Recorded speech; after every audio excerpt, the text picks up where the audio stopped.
Or is it? We are live. Ultra high frequency. Live from Sky. Hello. Hi from Sky. Sky. Yeah, Gonna join. I'm just going to make sure we're live on Instagram. Yeah, there we go. Instagram. Awesome. Okie dokie.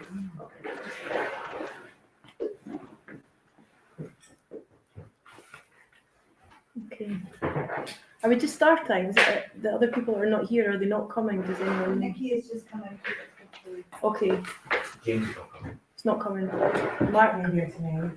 Christ is. Christ. He's fixing the pattern. Yeah. He's definitely He's a practical. He's He's doing the mechanical work. You can't get better than. He's a very humble man. He can't top yesterday. There's no point coming back. He's already sitting there. Yeah. My wife's done He peaked on the first row. I can't live up to Get out before we yesterday. realise. Yeah. He's worried that he played the devil today. Yeah, exactly. Possible. Polarities. Yeah. Okay, welcome everyone that's joining.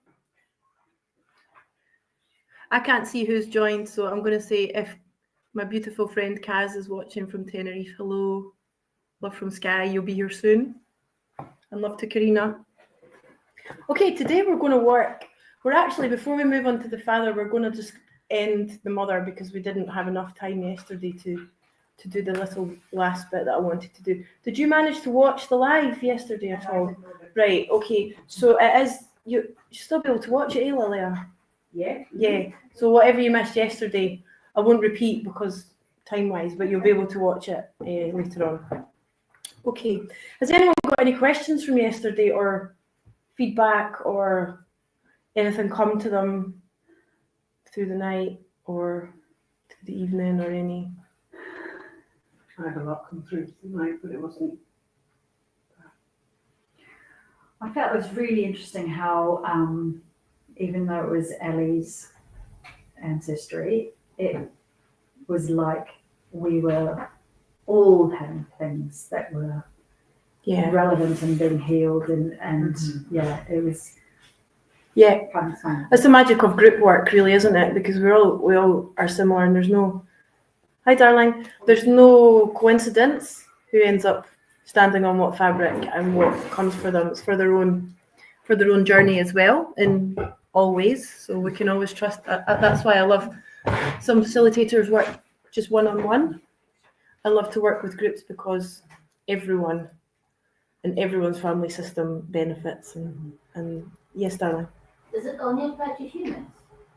No, I've done animal constellations as well for dogs and just dogs so far. But I know that someone does it with horses.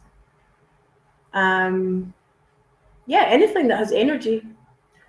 I did one with a friend with a dream, and we took elements of her dream, and I'd forgotten about it, and she just messaged me this morning saying, "Oh my God, I've had such huge shifts with it."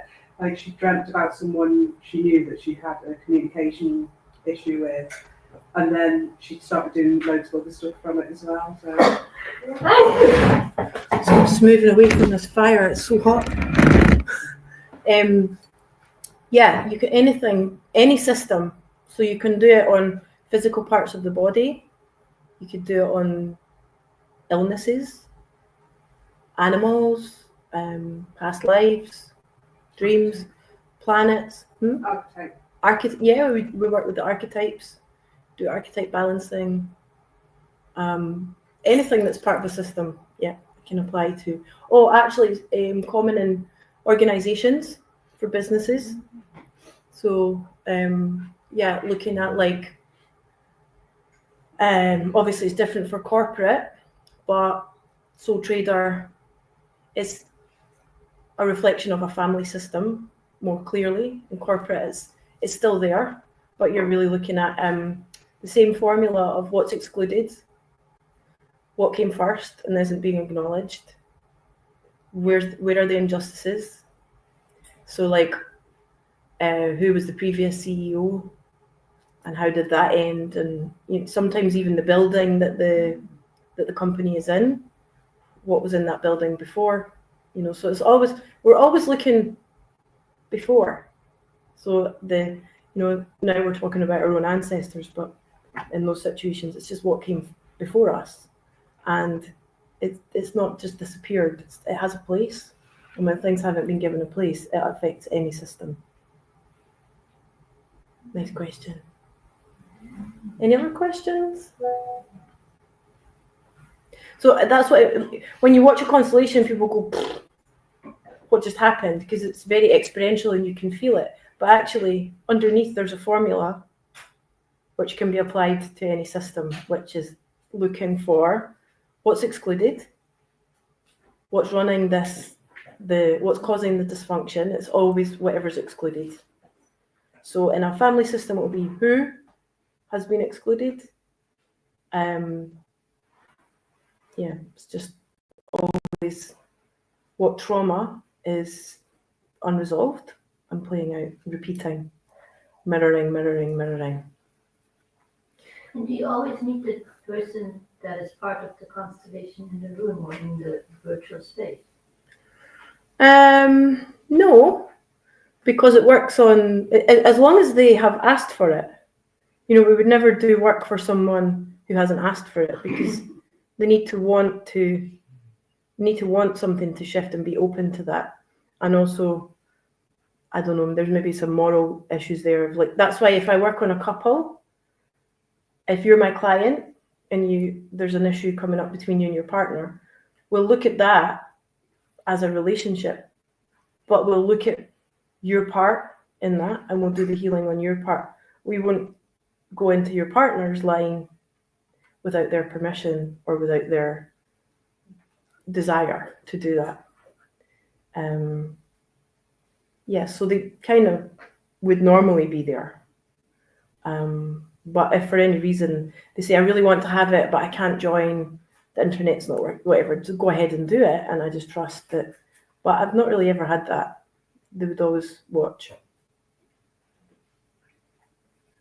Any other questions?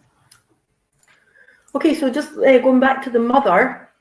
So the mother is obviously our life force, our umbilical cord, our first and most important relationship.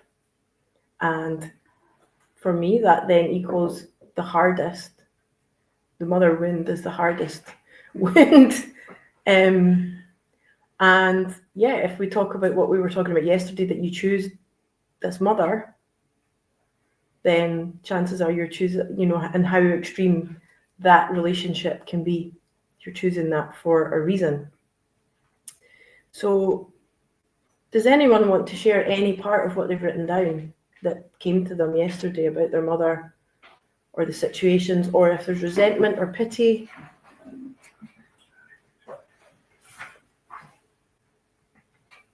My mum lost her youngest brother in an accident. He was in a camper van and he died with gas.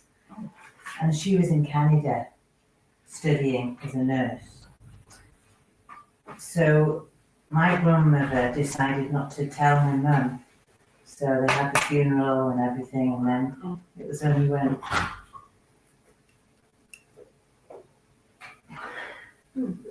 when mum came back. And I feel I'm really carrying that for my mum. And I feel pity for my mum. I did talk to her because we were going on a trip, so she said, please be careful of camper van and gas and what you do with it. So we spoke about Peter, and I was trying to get her to talk a little bit more, because I don't think she's ever spoken about it with her mother, with my grandmother. She's very hard. They're not very open, lovey family. So I don't think there was ever that healing. How old was your mum when her brother died? She would have, I don't know actual facts, but I would say in the 20s, early 20s, yeah. She'd have left school and then done a nursing and then went to Canada. Yeah. So I always feel like she hasn't, because she did start, she's 84 now, and I was talking to her for Vida the first time about it, because she can open up to me a little bit more than my sister, because I'm a little bit more emotional, I suppose. Was it her younger brother? Yeah. And did anyone, was he just then kind of not spoken about much? Was it just that kind of taboo? Yeah, I would Subject. say so. He was with his friend, they both died together. Oh. Yeah. So thank you for sharing. Wow, that's really emotional. So what we can do when someone has been excluded in such a way, we can. Sorry, something just beeped there. I don't know what it was. You can honor your uncle, just yourself. So like it would be even better if your mum could get to that stage, but if not, you can, because he has a part of the system. He has a place in the system. So obviously in these kind of scenarios, when someone's excluded and it's tragic, it's a different kind of exclusion for rejection, of something that they've done, and they're a perpetrator, so they've been excluded. But when it's a tragedy, it's a different, and they kind of stay in this victim aura. Yeah. Like poor him, Yeah. tragic accident, and then that's where it just gets frozen. It kind of stops there. So he doesn't really get to have a dignified death energetically. He's still, people just, it's so tragic, poor him. Yeah. So actually, what we see in the constellations is if someone was repping him, usually the dialogue would say, let me hold it and don't keep me frozen as that.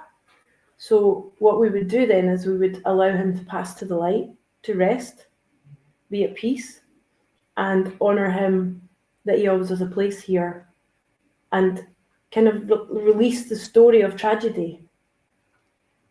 So you can work with candles. What we always suggest is to plant something alive.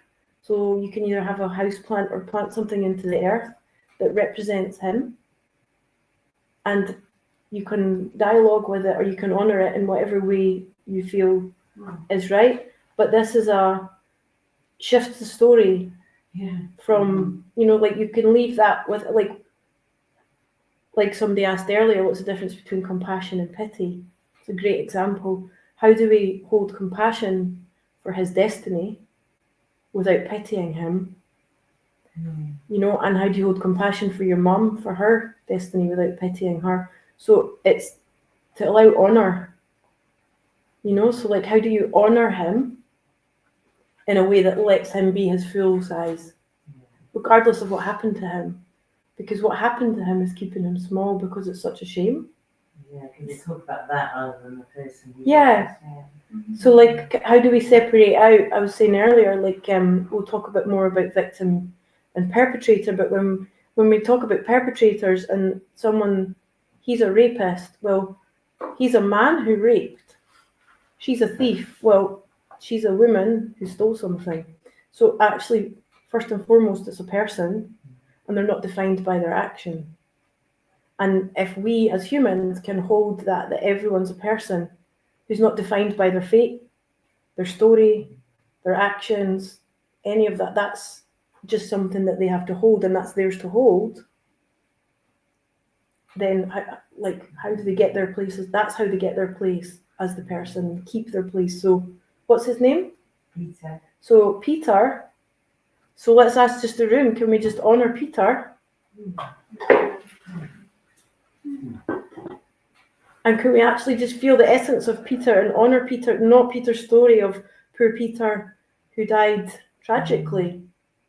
Peter who lived and enjoyed his life. Peter who now can be at peace in the light, just not here in body. But Peter fully empowered. And your uncle. And he would have been climbing the pinnacles where the windows. Where are I? Yeah. Yeah, he'd been up there. Fantastic. So, like to take, and you were up there, so thank you for the gifts. Thank you for the gifts of the family, instead of holding what happens. Lilia's talking about it all the time. What's happening in your cells when you think of Peter? Contraction. So how can you think of Peter and have expansion? Thank you, Peter. Yeah, and let you know it is a terrible shame, and it is tragic. But let's not let that define Peter. So thank you, Peter, for all that you are. If that's helpful for you, and then you can have your candle and light the candle for Peter and tell him, be at peace. You'll always have a place. You won't be forgotten, but we'll remember all parts of you. And maybe, I'm not saying for sure, but maybe if you start that and it changes in the system, your mom might suddenly talk to you one day and you'll be like, whoa, what the hell? Because that can happen. I'll talk about this. Yeah, where the tension releases and then little movements happen. Thank you, darling. Any other shares? I'd like to share that my mum passed away just at the start of COVID, of lockdown. Her dad, which I had known since I was 21, killed himself just before she got married. And when I was kind of cleaning out the house and stuff, I found a bunch of letters that he'd written when he was had a suicide attempt before he killed himself. And I found a bunch of letters just showing mental decline over the years. Really quite horrible what my mum had to deal with, my nan had to deal with. But I'm kind of left all these letters, and I've kind of fallen out a bit with my brother about how we then process and release this. I would like to have some kind of ceremony, but which I feel is the right thing to kind of. I'm not sure why they were kept in a box. Maybe we just didn't know how to deal with them, but just to kind of to move that on to. But yeah, there's a bit of friction between my brother about how that should be dealt with. Yeah. What does your brother want to do with them? Keep them for the future, but I don't know why. Really. Well, you can see both sides. One is that like this is handwritten by someone, and but is it the content that's questionable? If there were letters written with any other content, would you want to keep them? Is the ceremony more to do with the content of the mental decline or the emotional decline that feels uncomfortable? Yeah, so that's amazing to sit and put that on the table and say, so it speaks to me that within the system, there's some kind of shame around mental decline or suicide or that kind of thing. Yeah. So I would say the action of what to do with them is not really the issue. The issue is more around the charge, around the content of them. And that, again, similar, that defines this person. And I would be working on the charges in the system around the shame of suicide and mental health issues. And because actually there isn't any shame around that. Yeah. And if that shame were to be kind of dissolved out of the system, there might be various other viewpoints about the letters. You know, it's doesn't feel like it's the letters, it's more the content and what it's representing. Does that resonate? Yeah. I mean, I kind of feel that it was the mental decline was passed to my mum. Obviously, I've lived with addiction for many years, and I'm very much in the process of clearing that. But yeah, I guess it feels like it's in process. It's not. Yeah. It feels like it's in process, yeah. But that's the big thing. We're going to focus a lot on shame tomorrow and how dense that is, but how powerful it is, how massively powerful it is within systems of how one of the key elements of family constellations is belonging, and we will do anything to belong. It's inherent within us. If you think back to tribal days, if you weren't part of the tribe, you would die. Like, that's it. So you have to belong to survive. So some part of us remembers that survival is dependent on belonging. So we'll do anything to belong, even if it's in direct contrast to our own morals. If our belonging and our own safety is at risk, we'll do whatever it takes. And also our parents, our mother particularly, wants us to belong because then we'll survive, we'll be safe.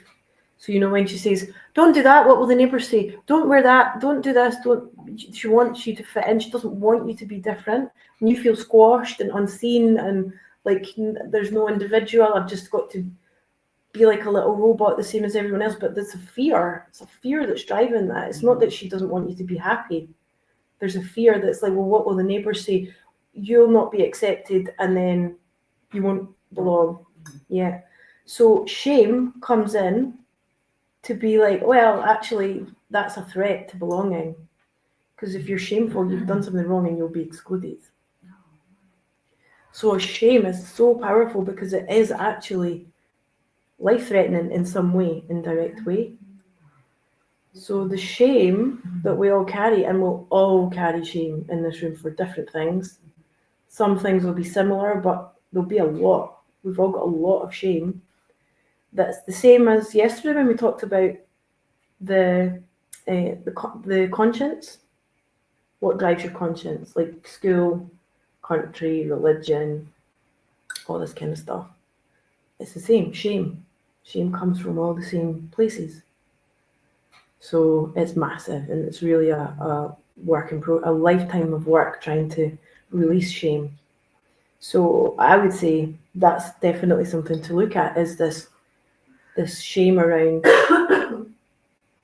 because it's easy for people that don't suffer from that to say, oh, that's not shameful. Someone who hasn't been sexually abused can say that's not shameful, there's nothing wrong in that. But the person who's carrying that extreme destructive shame, the person who's in addiction, people can say, that's not shameful, that's not a choice. But the person who's in it, like your shame is like debilitating. So I would be focusing on what is the shame around the content of the letters that's causing the friction. Because if it's 3 generations, it's a big story in the system. And if it started from him, it didn't start with him, of course, but if your knowledge of it started from him, passed to your mum, passed to you, it's kind of like what we were talking about earlier, blame. Where do we put this ball of blame? Someone has to hold it. So we'll just keep trying to find out who's to blame and pass it around. But actually, if you can just have no blame, just put it away and accept what is, acknowledge what is, allow it to be. It doesn't mean it's fine. It doesn't mean, we'll look at this more in detail tomorrow. It doesn't mean that rape is fine. It doesn't mean that abuse is fine. But it doesn't mean that we have to look for blame, someone to hold the blame, because that means justice. And whilst we hold on to justice and injustice, we will never have balance and harmony in our systems, because that just flips like that. So when that can dissolve and you can have another perspective, then balance and harmony can come. Does that make sense? And that's a massive one, because it's kind of like, oh, so people should just do what they like and get away with it. That's what my mum used to always say to me. So you just think people should get away with murder? No. I'm not talking about the justice system, like the laws. That's a whole separate issue. I'm talking about when someone's committed a crime and they become a criminal, do you see a man that's committed a crime or a woman that's committed a crime who's in prison? Or do you see a criminal, full stop? Because they're serving what's been decided as a penalty. I'm not talking about our political system, our judicial system. I'm talking about, as humans, how do we view this person? Are they a criminal, which makes them different and less than? Have they lost their place in society? Have they lost their place in the system because of their act? So they can serve 20 years if that's what the system decides is atonement, or it could be 2 years or whatever. It's a whole other Pandora's box of debate. But the fact is that they still have their place, and they're still a human, and they're not less than, but they will hold the consequences of their actions. That's it. So if someone has committed a crime, if someone has been an abuser, it doesn't mean that they should get away with murder, but it means that they shouldn't lose their place and their place as a human. And it doesn't mean that we have to find all the reasons to, oh, well, they were abused as well, and this is what, so if I understand it in my head, then I can have compassion and it's not so bad. Sometimes that helps. But the reality is that still, they will hold the consequences, whether it's a 20-year sentence, whether they get away with it, they're still holding it. They will live it out. They will hold it in their own ways. And people say, oh, they're just getting away with it. They're just getting away with it, and they're getting away. Like that's so subjective. Mm-hmm. There can't ever be one way for one rule, one viewpoint. So this is the same as everyone holding their own destiny, whether it's a good destiny or a bad destiny. It's theirs to hold. So whatever your actions are, the situation you gave earlier this morning, if you believe in that point that it's your fault. Let's just say it was. Okay, very clearly it wasn't, but let's just say it was, you had been really irresponsible and something had happened, and that's, something then happened to your child. Then you will hold the consequences of that. But how do you hold it with dignity instead of shame? And the difference when we'll do a demonstration tomorrow, when you see someone who's been an abuser or a very clear perpetrator, and they have a really big energy and the victim has a very small energy.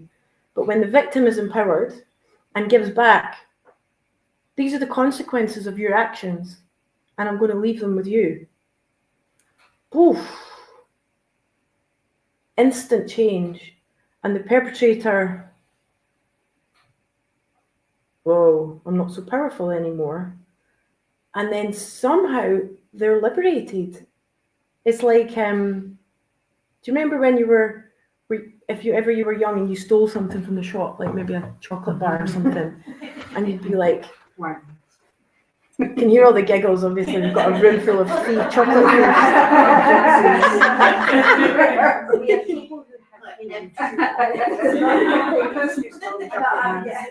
I've heard of them. Yeah, I have a friend who did that. Or I remember one day I couldn't sleep. I was so guilty because I said a swear word at school. And I was like, right when I was doing like my communion or confirmation or something, and I just had this Catholic guilt. It was just eating me. I thought, oh my God, God's going to know. Everyone's going to know I've said a swear word. I couldn't sleep. So I went and I knocked on my mum's door. What is it? And I think of it from an adult perspective. She must have just been like, I was like, I have to tell you something. What is it? I said, fuck.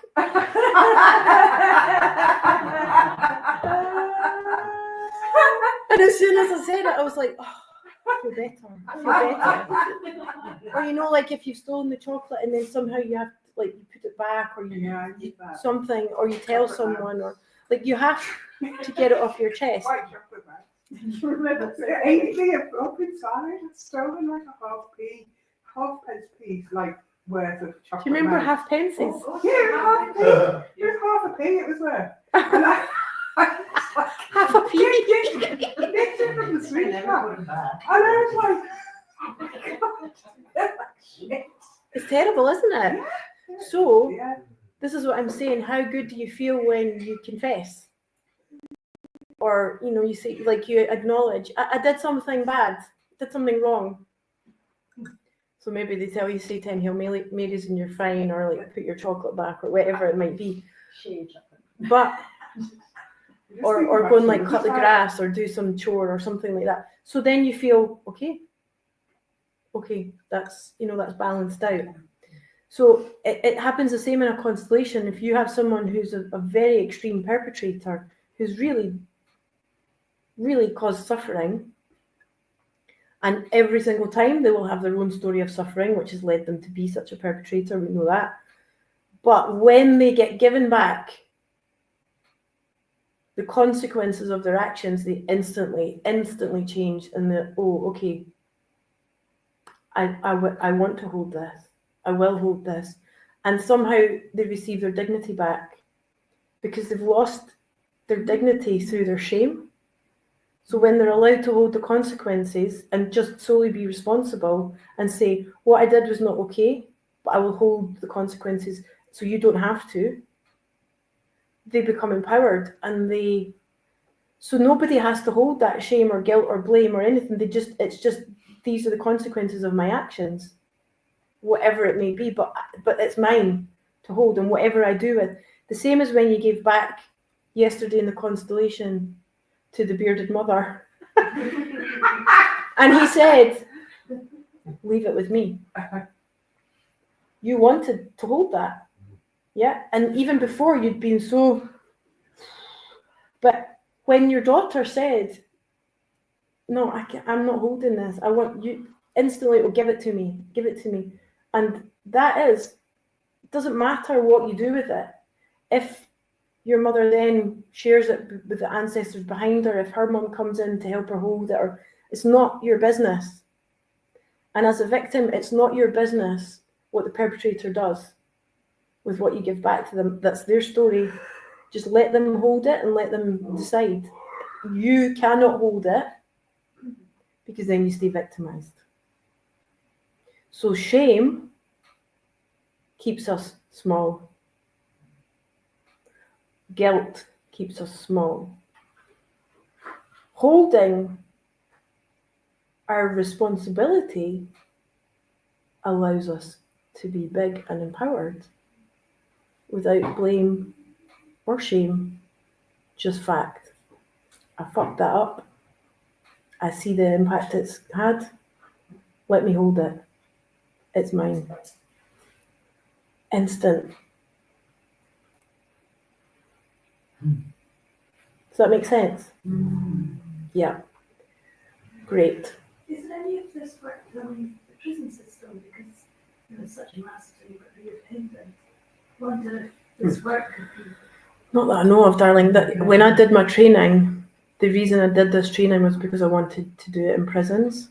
Because they started with Vipassana in some of them, aren't they? Yeah, my friend used to teach meditate. He was a Buddhist monk. We used to go into prisons and It's just amazing.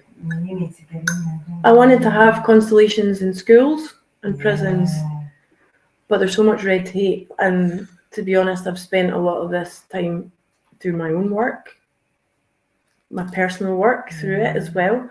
So I would, every year I say, right, this is going to be the year I'll approach the prisons and see. Yeah, but I've got such scarring from working in the corporate world for so long that I'm like, I still need to heal from that before I try and approach bureaucracy again.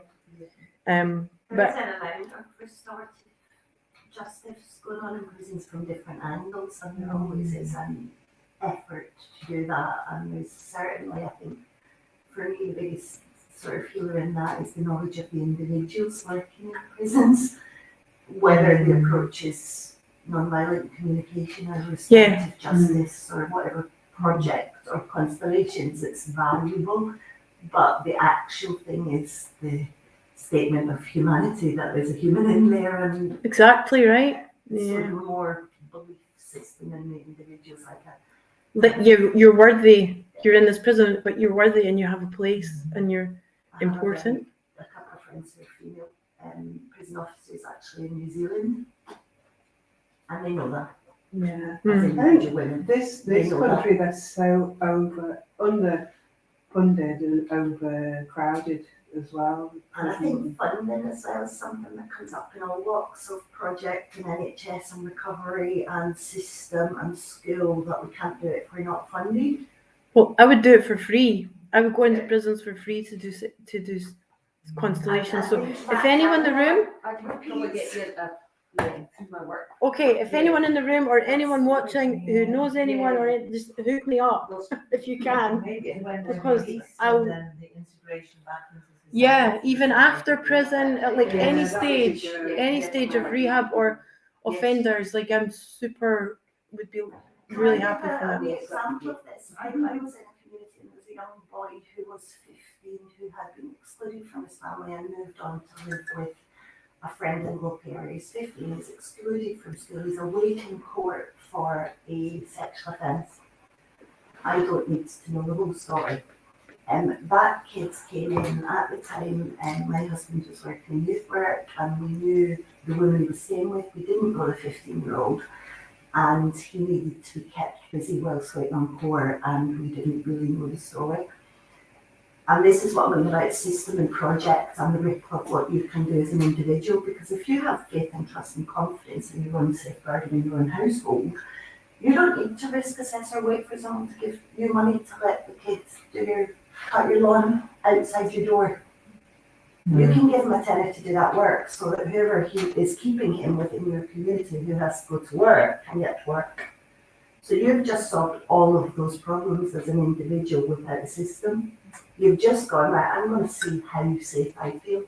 I had a baby in the house, a baby. She's not moving anywhere, and he's cutting my grass. So if he's like this 15-year-old killer rapist that he may feel like, or other people may be scared of, I'm pretty sure I'm going to take him out before he gets through my patio.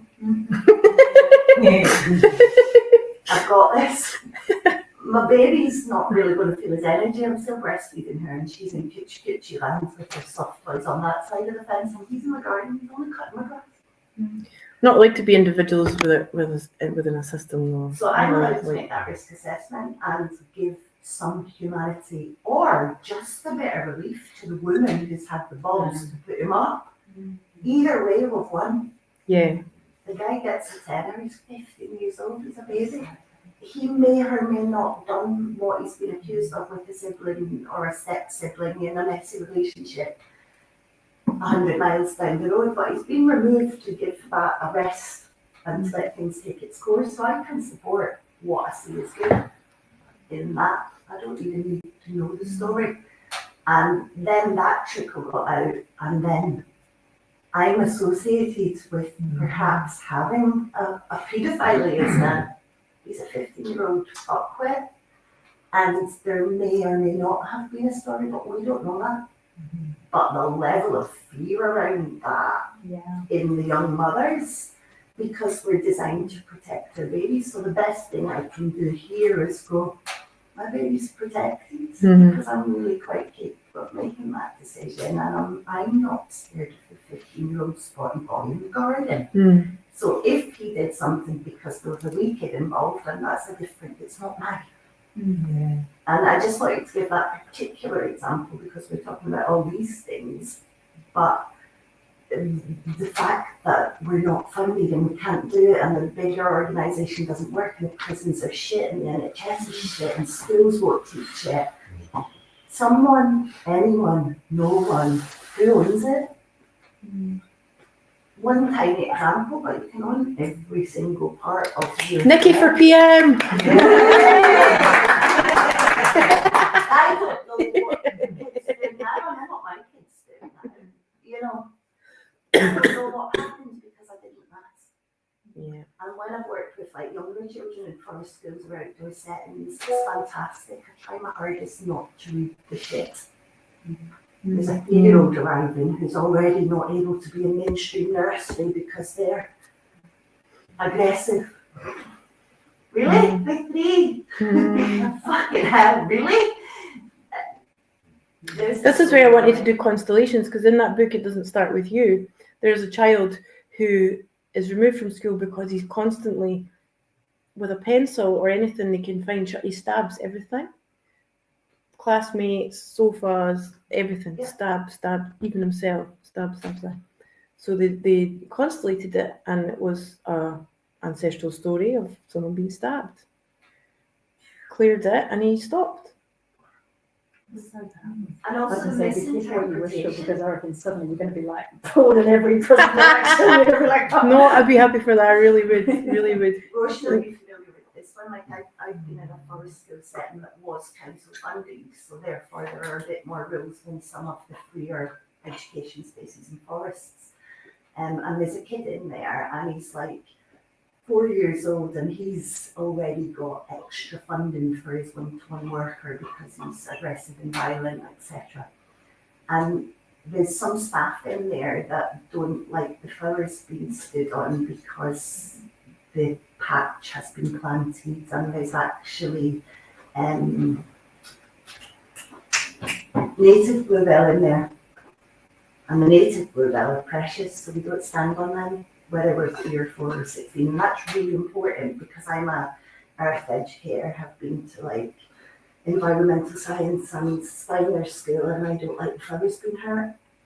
This 4-year-old's built like a brick shit house, and he's a wee rugby player, he's a farmer's kid. Therefore, the misinterpretation of the 4-year-old behaviour to the staff member was absolutely incredible for me as an observation. He had shitloads of energy. It was normal for him to pick up heavy things and throw them. He'd watch his dads with tractors and Manitous bailing out saunas since he was born. He was lambing before he came into nursery. He threw stuff about. He'd heard swearing. There wasn't actually, I would say, abuse in there. There was a proper wee boy. It's like, and he's a risk because he goes outside the boundaries. So this forest school is set up with orange tape. And in order to teach the children, because we need to recall them all, and we have ways of doing that with kids at forest school, different ways for different schools. But in order to keep them in boundaries, so when you need to do something or check something, the kids understand where they have to be. This school uses orange tape, and it's on a corner, it's on a wee thing, and all the kids are then taught to come back, whether it's a song or a clap or whatever you're called. I don't know if they can hear you, by the way, so I don't want to be too long with. So the orange tape to him means something else already. He can't conform to the orange tape. He sees it all over the place because it's used for different things on a farm, and he can't come back inside it because it makes no fucking sense to him. But he's a runner and he needs extra staff because he can't conform, and he's special needs already because he can't conform. And I'm like, how beautiful would it be to use Constellation, to have the staff member, the orange tape, the kid, the bluebells, all parts represented, to just clear it. And there'd be a lot coming from behind the staff member, there'd be a lot coming from behind the kid situation, and they just wouldn't be in And the solution is, yes, you can run, but you can run faster. Don't chase him, because watch what happens when he gets 15 years away. Put another layer of clothes and a hat on him and change his wellies, because he'll fall over before he goes. Because he's himself first, but before he gets further. And also, if that kid gets to like the hump, he's not going to hurt himself, so don't worry about it. But you can't teach that because you're in a risk-assessed situation.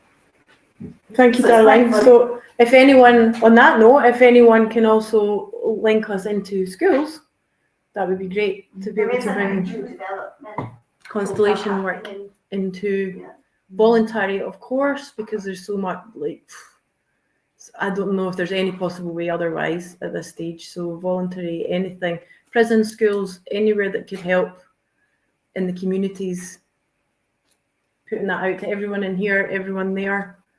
And we just had about 20 odd, how many people were in the course? 20 odd people just finished 22, Constellations training. So across the UK, we've got even more facilitators growing.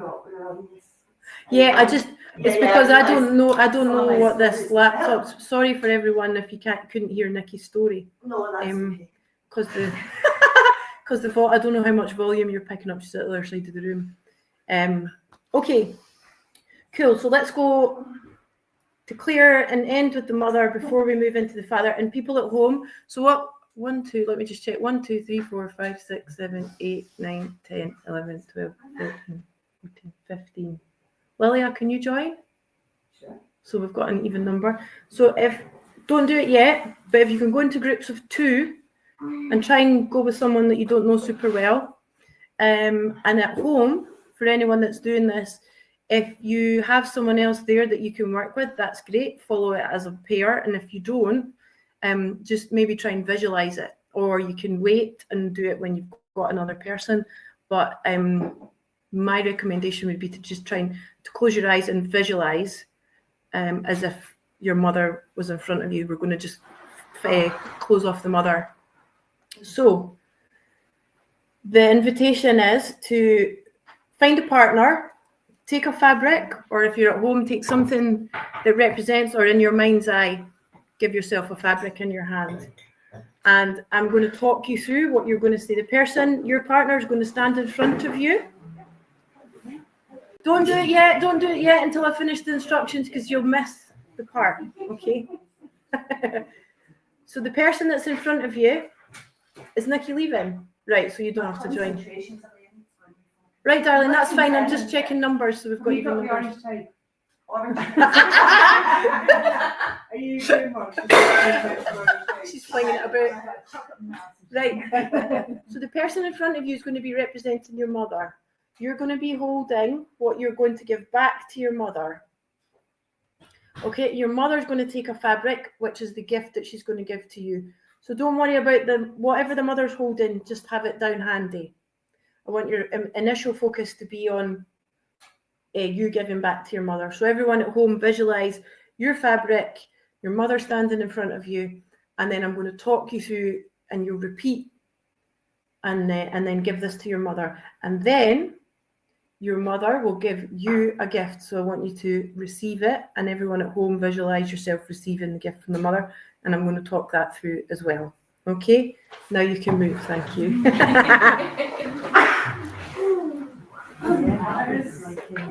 So basically, everyone take a fabric. Just one, yeah.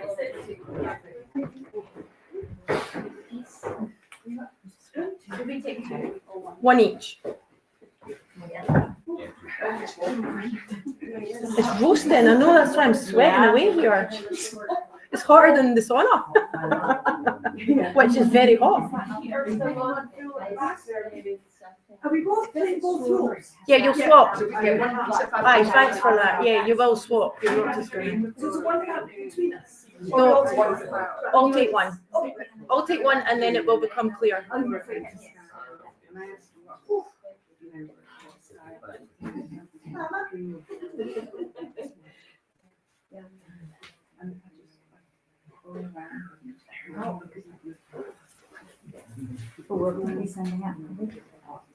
Okay. So standing up and facing, decide who's going first. Facing your mother. Just everyone take a deep breath. Come into the space. Away from any thoughts. Away from any ideas of doing this right or wrong. Just coming into your own body and noticing the subtleties in your body. Notice your breath. Notice your heartbeat. Just take a deep breath. And notice how that is facing your mother. If you can make eye contact, that's good. Before we speak, notice if anything in your body's changing. The more you look, notice how you feel. Are you comfortable? Is there something that you want here? Are you nervous? Are you emotional? Are you bigger or are you smaller?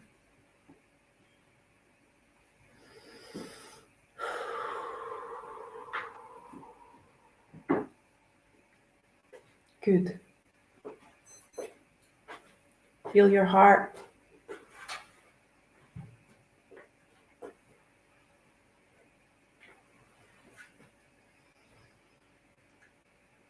Now look at your mother and say, you are my mother. And give her her full name. You are.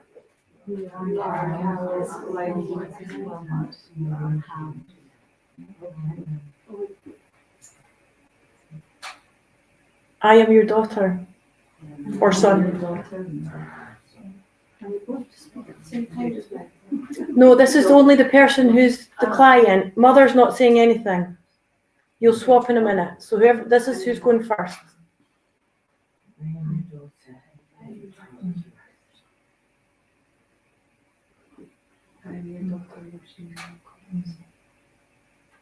You gave me life.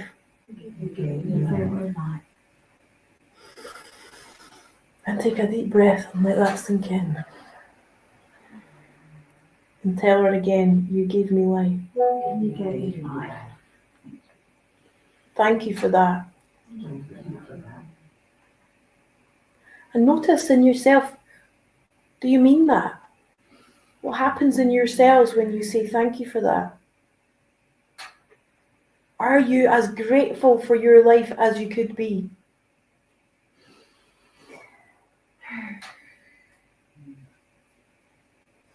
Are you as grateful to your mother as you could be? It's okay if you're not. We're just checking what is. We're not fixing anything.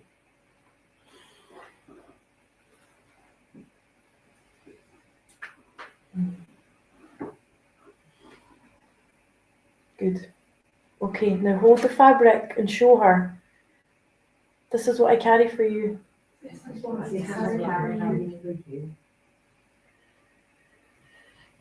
And as you're naming all of this, notice how it feels inside you to be showing this to her.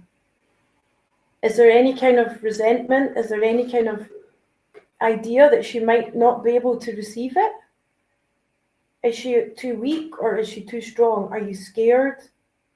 Is this going to break her? Is it going to break you? Is it okay to show this to her? Show her the fabric. This is what's holding me back.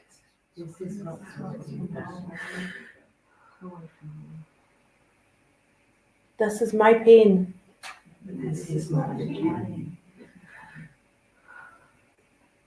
This is my suffering.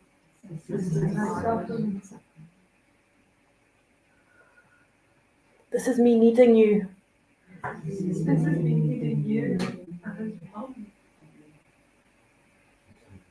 This is me needing your touch.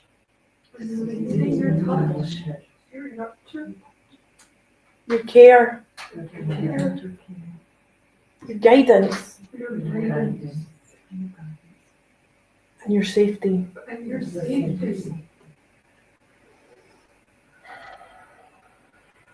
This is my resentment. And my pity. This is my judgment. Of you. And all of your failings.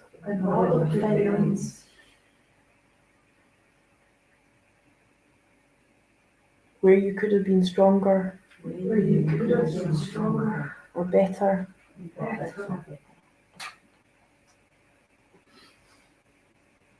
This is me wishing that you were different. In some way. This is me wishing things were different.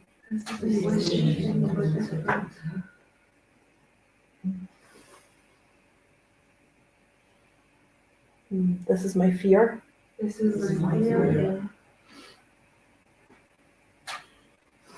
And if it feels true for you, say, this is me being the big one.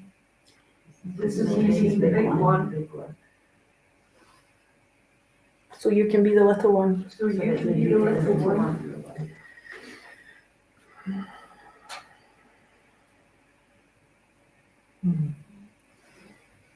And if you have anything personal that you want to add in, you can freestyle now. This is me sheltering you. I want to be understand this is me feeding you.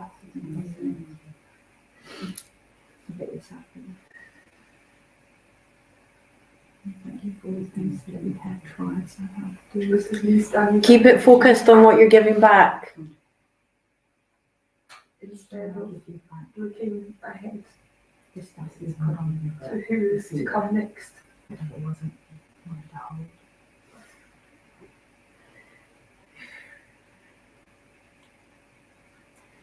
This is you being my child. This is me being in the wrong place. This is me being in the wrong place.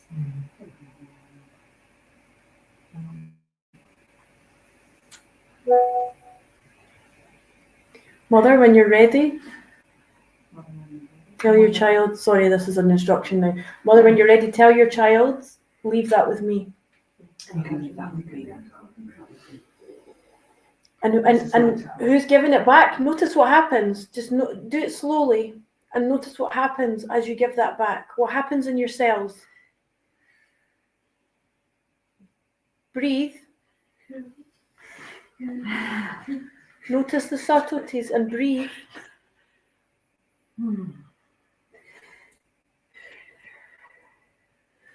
And how it feels to release that heavy burden.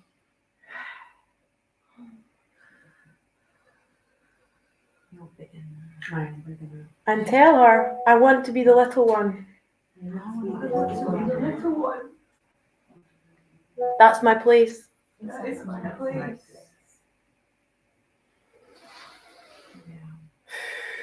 I don't always know what to do. I don't always know what to do. And I make mistakes. And I make mistakes. And I need that to be okay. And I need that to be okay.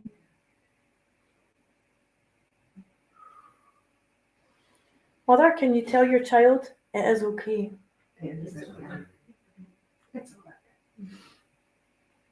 I see you. I am your mother and you are my child. I am your mother, and you are my child. I gave you life. I give you life. I came first. I came first. Let me hold my place. Let me hold my place. And mother, hold the fabric that you want to give to your child. And tell them, please take my gift. Please take my gift. This is freedom from my stories. This is freedom from my stories. This is freedom from you being the big one. This is freedom from you being the big one.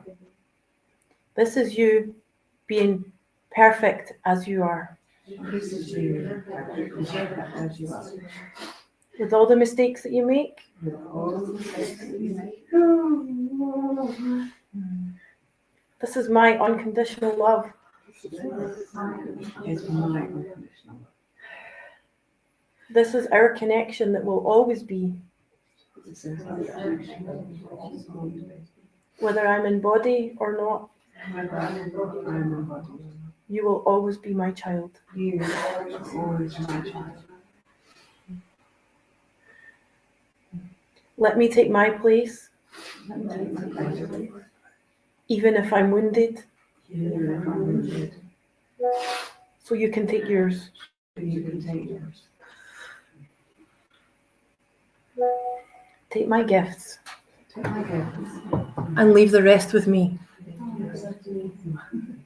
It's not your business.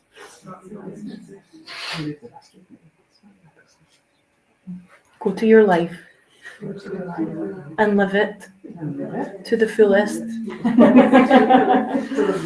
in whatever way you choose.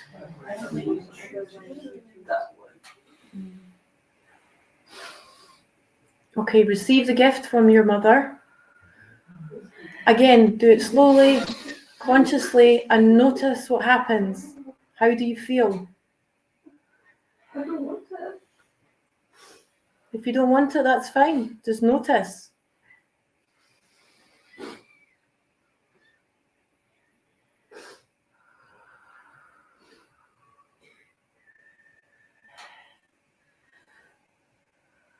Notice what happens in your cells.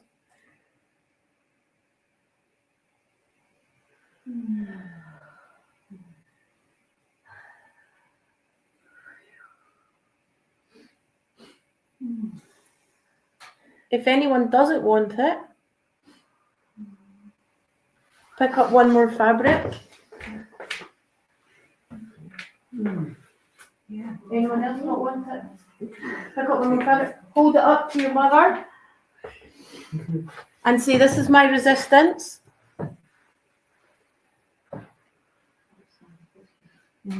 This is my fear. This is my rejection of you. Therefore, my rejection of me. This is me not wanting to live fully. This is a story of justice and blame that keeps us all stuck in this system.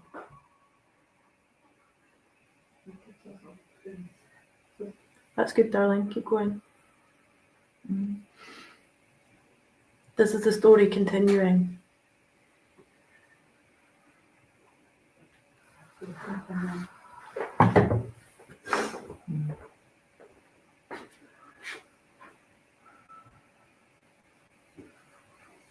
Can you see that? Brown, I see that. No, I see. I see lots of anxiety. It's a heavy burden. I don't want it to be stuck. I don't want it to be stuck. I can send you forward. Let me hold up. Let me hold up. You don't owe me anything. You don't owe me anything. But you can turn around. But you can turn around. And look at your own life. Look at your own life. You deserve your life. You deserve your life. And you deserve joy. And you deserve joy.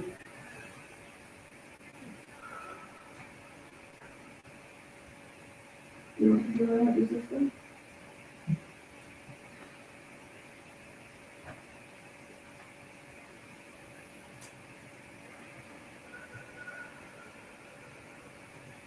We've got topics then. Okay, let me just pause for a minute. Is everyone else okay with their situations? Because we would finish there. So if you are, put it down. And can half of you please come and stand here behind? Just all as close as you can in behind. Yeah. Where's the lights? Can you all come in and like be huddled in behind mother? Yeah, some people stay here. And can you tell her we are the ancestors?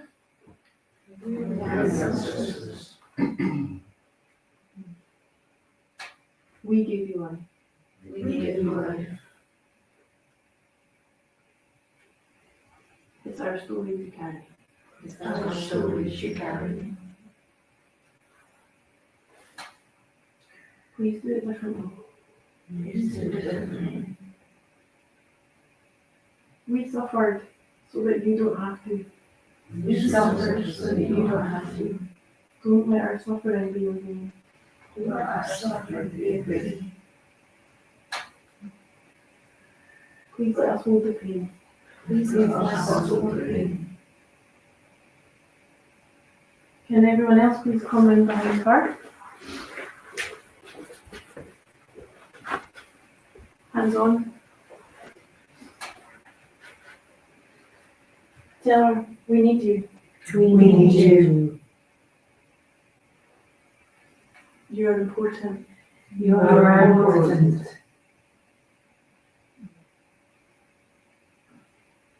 You have a place here You have a place here and a part to play. and a part to play.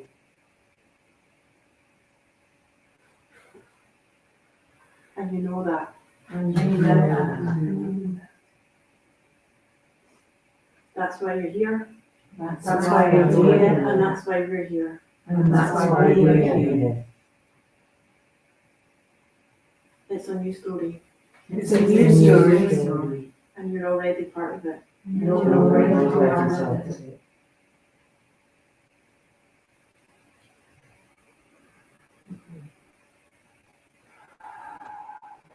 Can you please hold this up for everyone to see and say, these are the words I couldn't say. These are the words I couldn't say. In fact, it's bigger. These are the words no one could say. These are the words no one could say. Sorry, we're coming back. This is all that's unspoken. This is all that's unspoken for generations. For generations. Stuck in my throat. Can everyone in the room tell her we see that? We see that. We hear that. We hear that.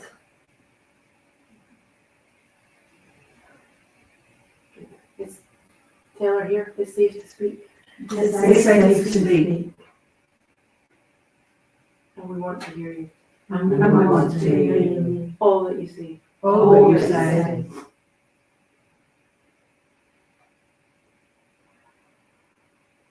I want to say your words are valued. You are valued. And I'm going to come now as consciousness and tell you.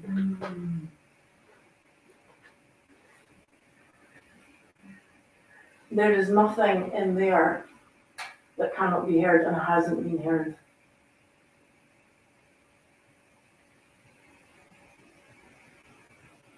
There is nothing in there that is as important as you think it is. There is nothing that makes you special or worse than anyone else. Why do you not deserve joy? What makes you different?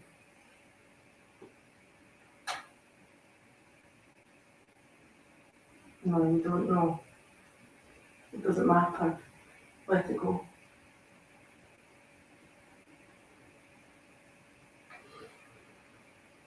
Why are you holding someone else's story when they want it?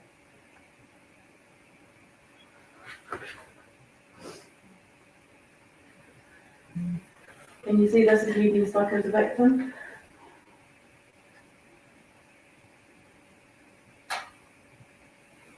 Good. Tell everyone. You can stuck as a victim. Can everyone tell if we see your victim story? We see your victim story. It has a place. And it has a place. And we see that you're stuck. And we see that you're stuck. And that's okay. And that's okay.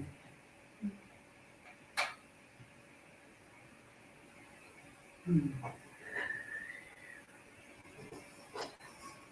doesn't love me. She doesn't love me. She doesn't love me. She doesn't want me.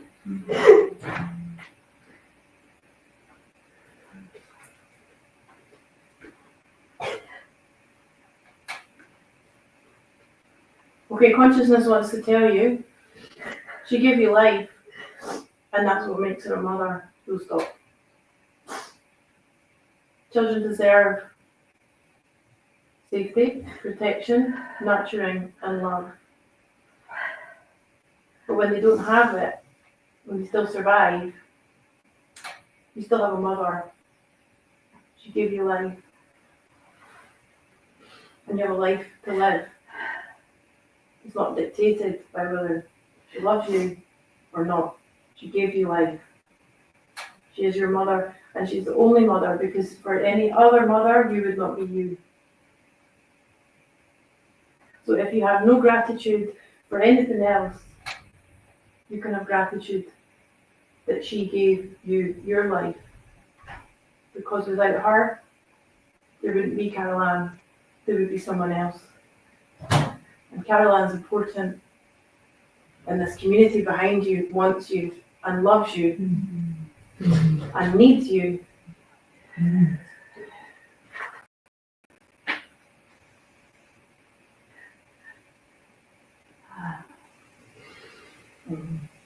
You say it's okay to not know what's ahead.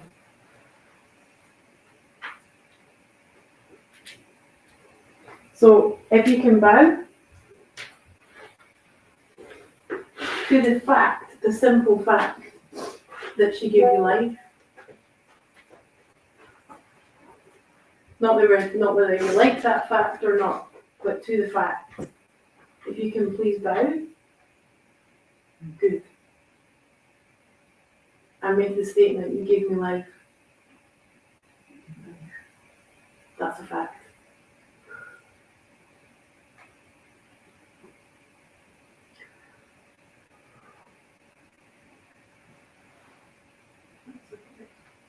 Again, you gave me life, and that's a fact.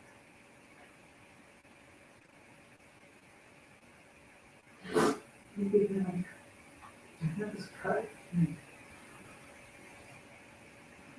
Again, you give me life. You gave me life. And that's a fact. And that's a fact. You came before me.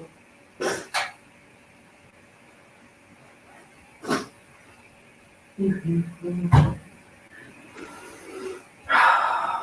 Good. There it is.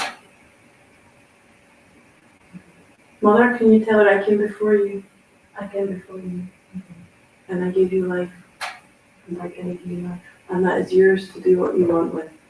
And it's yours to do what you want with.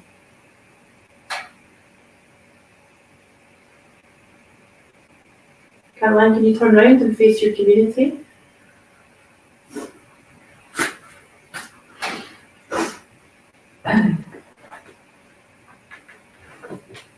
Ancestors and mother, tell her we're behind you. We're behind you.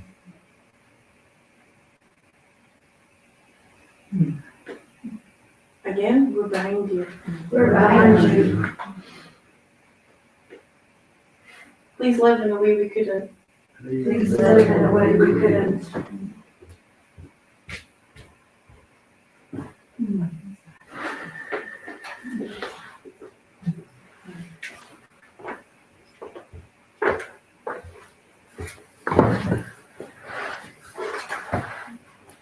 Okay, and Caroline, just let yourself be held by your community.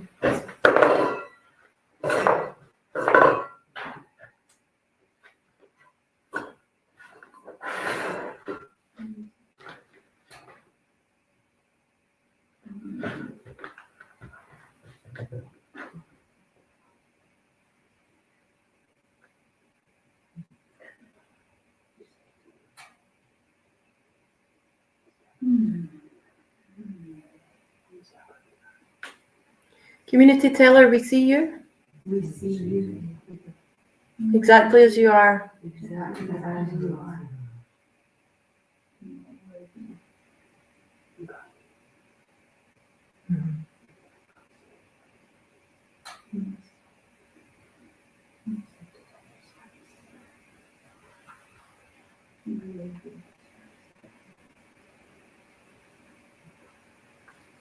Okay, so just breathe that in and then we'll end that. Just breathe that in, Caroline, and notice what it feels like to be held and have your ancestors behind you.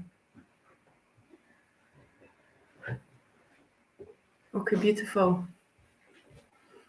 So we'll just have a seat for a minute and then we'll swap around because I just want to speak a little bit to that.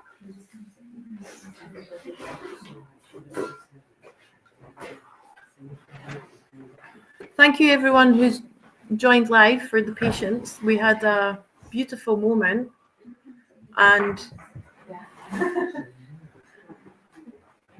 I'd just like to speak to the energy of that. So thank you, Caroline, for allowing us to witness that and to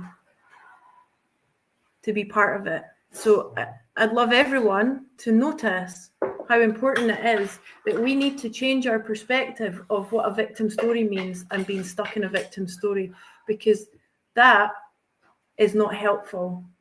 If you put yourself down for not being able to let go of something yet, you're just adding 10 times more weight. The reality is, if you're blocked, and yet we can do what Lilia helped you to do this morning, to welcome in and let it go. But it might not always go like that. You might need a lot of practice. You might need Lilia next to you all times like we Jiminy Cricket and the thingy. Like, welcome it and let it go. Welcome it and let it go. It's not going to just, if it's a really big story, and it's okay. It's okay to be in a victim story, and it's okay to be stuck. Because if you're stuck for a reason, and generally it's going to be fear. The fear of letting that go is massive. And fear is the same energy as we were talking about shame. It's a driver, it's massive. And it will stop you from receiving anything that's all that you've ever wanted. And it comes and it's right in front of you. And sometimes what do? Fuck! Run away. Run away. Especially in relationships. You call in the most amazing person of your life.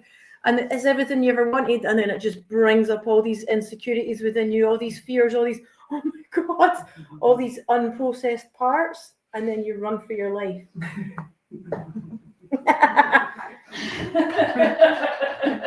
So fear is massive. It's massive. And a lot of the time, when we see what just happened is that someone can't give something back or receive something, the reason is because they don't know who they are without it. It's all they've ever known. And to let that go, whoa, it's like just stepping off the edge of a cliff. And that's terrifying. So please give yourselves a break. If you can't let go of something right now, that's all right. But the fact that you're even in this, you're a step closer. The fact that you're even here, the fact that you're even listening, that you've tuned in from somewhere online, the fact that you are even aware of Lilia and Heal Scotland and Family Constellations and all the rest of it, you're in a new story already, whether you get it or not. And this thing that you're holding, the resistance, it's just a matter of time. Chipping away, it's chipping away. Don't take all the responsibility on yourself and make yourself feel like shit. Oh my God, I can't let it go. The same, I can't laugh this morning. I wasn't laughing this morning. I was in some kind of like spiritual zone, but I was like, oh, laughter's so human. I'm in the other realms, I'm not going to laugh. Yeah. It was triggering me because I was like, stop bringing me down. There's all sorts of reasons. Okay, so we just really just need to support ourselves. Our community's got us. We're already in it. We're already all here. And we all see each other. So let yourself be held, it's safe. Let yourself be seen. Let all of your shame, all of your resistances, all of your fears, just put them on the table, the same as it's all your happy stories, because they're equal. They're just energy and they don't know the difference. It's like having different children. You're not going to be like, well, I love you and I don't love you. Get out, you're not having any dinner. Like if you can feel your emotions as your children and nurture them in the same way and let them be equal. I think it's all part of beauty as well. Like I think, the more embodied we are in the full spectrum of emotions, the more beautiful the whole picture is, like it's all the colours of ourselves, all the colours here, It's like, it's an old story to judge it, and like to let go of that judgment, it just creates beauty, It's like, shall I get some context? So my mom had a boy, a baby boy before me. I don't know the circumstances, but I don't think that it was my mum's. And that's, And then the story I have been told is when I came along, she didn't want a girl. Didn't want, she never heard me. She basically, it was the nurses that had to make sure that she then took up her role, and she was still is. So I'm going to say then, in response to that, there's a much bigger story at play there from behind, because If you're born, do you only enjoy your life if you're told your mum wanted you? Can you not enjoy your life if your mum didn't want you? What is that? What is that narrative? Because it's deep and it's in there and it's in the cells, but what is it? You've got a life, a perfectly healthy human body with all of this potential that's suffering because of one other person that supposedly didn't want you, but you don't really know that. It's a story that you've been told, but somehow you feel it more than the story. You feel it, which is why I'm going to say there's a bigger story at play, because somewhere further back, somebody wasn't wanted, and you're probably identified with a child that was excluded or not wanted. The whole thing's coming from shame, so on and so on. So it's woven into an ancestral tapestry that's bigger than that, because for you to feel so unworthy because of a story that maybe or maybe not your mum wanted the boy or didn't want you, to be at this age of your life holding that's a big story.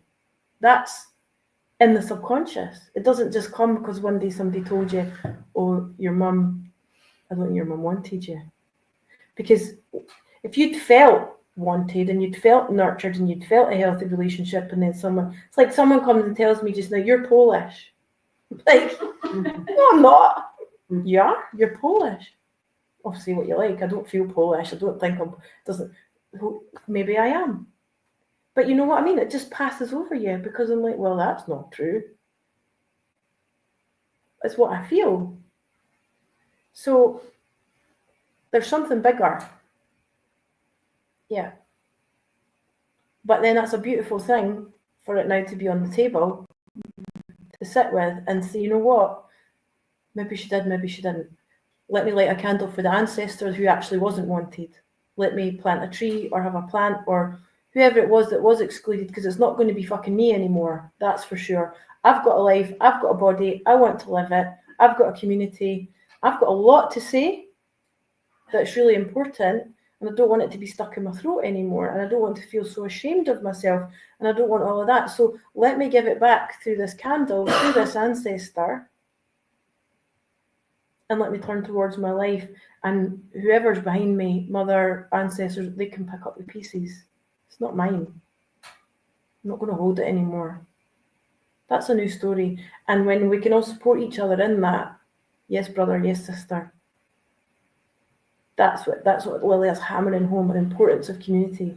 So how do you transmute, the human condition? We all want to fundamentally feel safe and loved. That's what we all need to live. Yeah. So if actually the story was true, and we all create bigger stories, like you said before to me, in our subconscious, but if you didn't have the love and the support and the safety that you needed as an infant, how now can that hole be filled up so that the need isn't there anymore? Like, what can she do now? What can we do now to flip that so that there is welcome it and let it go? Actually, is she unsafe? Is she unsafe? Has she not survived? Yeah, but it's different, isn't it? Survival is different from a deep feeling of. Well, I would say it's a wound. It's a wound of, like, I have a wound because I didn't feel safe as a child, didn't feel loved as a child. So I have a wound, and I'm looking for that now in all of these other places, and I'm never going to get it because I'm actually looking for it from my parents. So you're saying, there's the wound on the table. Get the result. You're like, well, it's not, the wound's not here, it's on the table now. The wound doesn't define you. It's part of you. Yeah. It's acknowledged. It's felt, it's welcome. Maybe just string out. So Lilia says it like, welcome it, feel it, and let it go in about 5 seconds. Put that out to 5 months, for example, and sit with that welcoming. Yeah. I have a wound. Watch your behaviours. I'm looking for it here in this conversation. Yeah. I'm looking for it in this relationship. Yeah. I'm looking for it now in this internal battle that's going on within me. This is my wound. I know where it came from, but we're doing it all up here. But actually, am I unsafe? And then you just keep finding reasons. Make yourself actually safe. Realize it. Yeah. Just allow it. It's the same as fear. Yeah. Here's my fear. Yeah. Hello, fear. And also presence, like to come into you, physical presence, like if you feel unsafe, like just connect with your senses in this moment, I actually felt guilty for you because I said I would go first, and then I felt guilty for going first because when it came to the sort of what you were saying, I just could not do it. No matter. I was starting to go, no, I can just do that, but I couldn't. I just couldn't. The more you said it, I was getting. I couldn't. The mountains wanted this moment to be your moment. just observe the resistance. Yeah, that's it. It's like, put that on the table. Whatever it is, put it on the table. It's welcome, all of it. Let's swap round and let's see how you get on being the mother. Because that might shift something.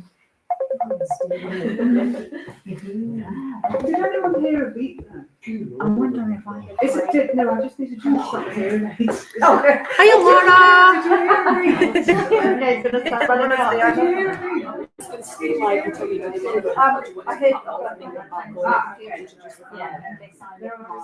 No, I'm going to stay live because I'm not going to go away again. I'm just going to. Right, guys, if you can go back into your pairs, pick up your fabrics. Again, if you're at home. Thank you, darling. Sending you a big squeeze.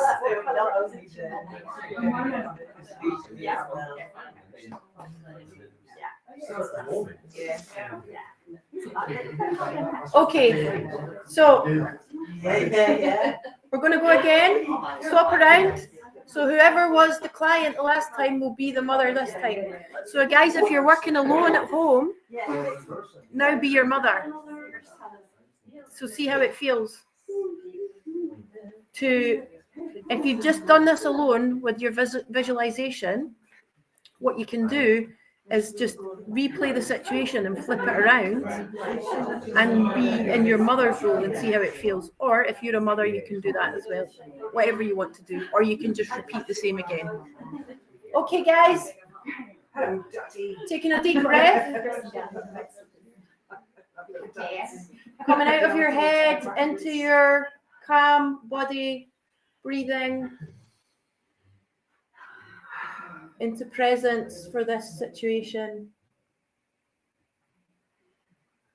Notice your breath.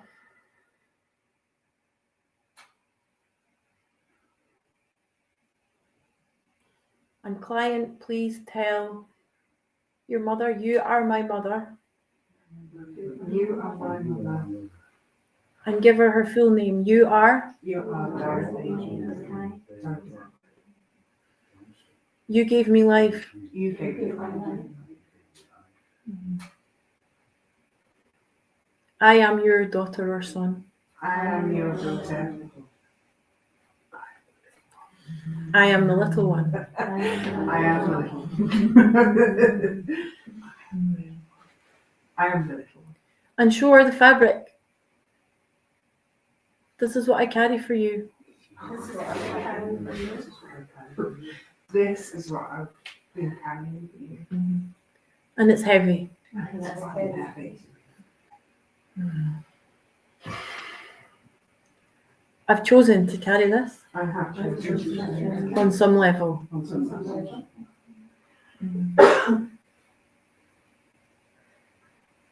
This is what holds me back. This is what holds me back. This is my resentment, This is my resentment, my anger, my anger.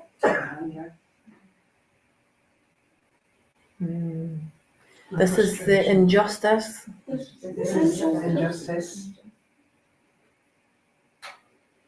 This is not being heard This is not being heard. or seen. This is not being seen. This is being in the wrong place. This is being in the wrong place. This is being in the wrong place. This is trying to save you.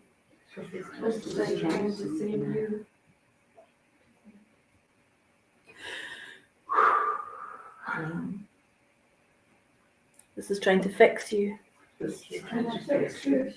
This is trying to save and make you happy. you. And make you happy.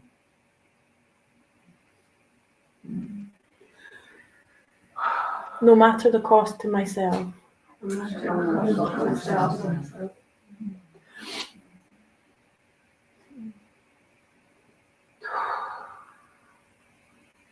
I don't want to carry this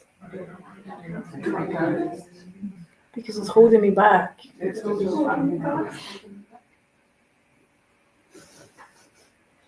And if you have anything personal, please name it that you want to give back. Make sure it's the heavy parts that you're giving back. This is too seriousness. This is seriousness. Like, that is unnecessary. Like, I feel all the time. This is stress. This is your fear. I know the fear. This is your absence, This is your absence. Your absence. Yeah. your inability to see me, This is your ability to see me. and to nurture me and care for me the way I needed. And to nurture me and care for me the way I need it. To encourage my individuality. To encourage my individuality. To let me be different. To let me be different. This is being shut down. This is being shut down. And controlled Controlled. by what other people might think.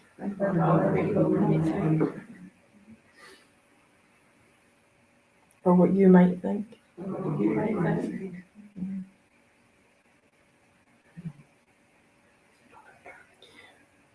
With love, It is love. with love, I give this back to you. With deep love and gratitude. I give this back. Oh my God, give it back. Mother, tell your child, leave that with me. Leave that with me.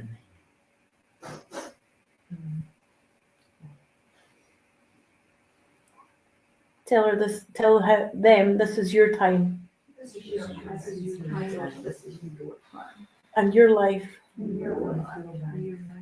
and you choose. Hold your gift and tell your child, this is freedom from my story. This is the ability to let me hold my story.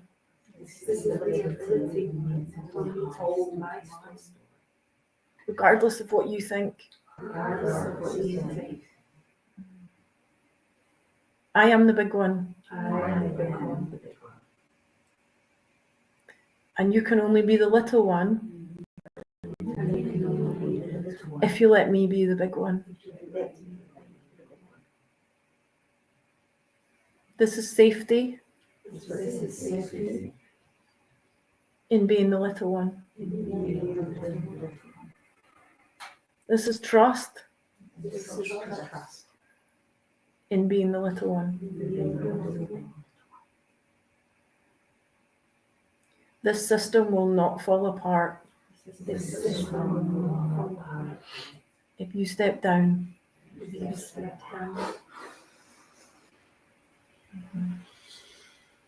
Let me hold my destiny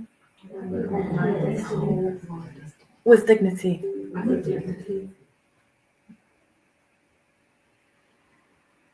Can you receive that gift from your mother? Mother, tell them I gave you life. Please live it to the fullest in a way that I couldn't.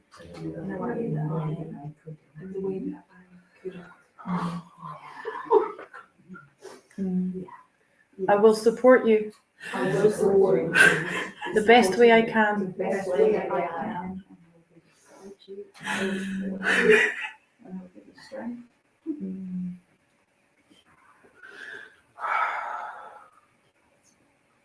And if it's true for you, tell your child I'm proud of you. So proud of you. Go to your life. Go to your life.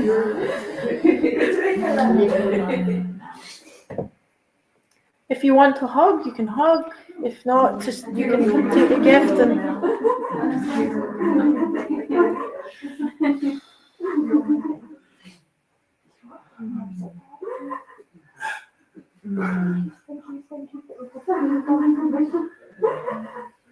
lots of emotions in this room. It's beautiful.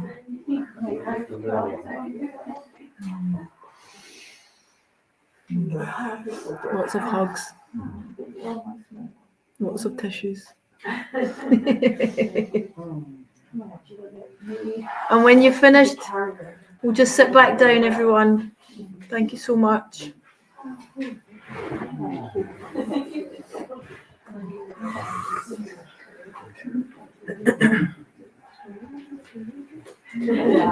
Keep your gifts just now. Just hold on to it if you want to keep the fabric that's your gift.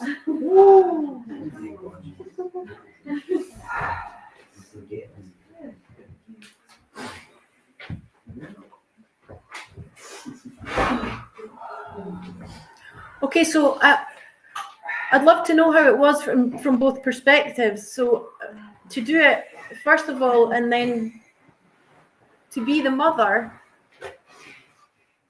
we can see that every single one of us thinks that our mother can't be the big one for some reason.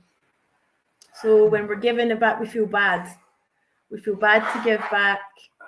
We feel like there's a reason that we're being the big one.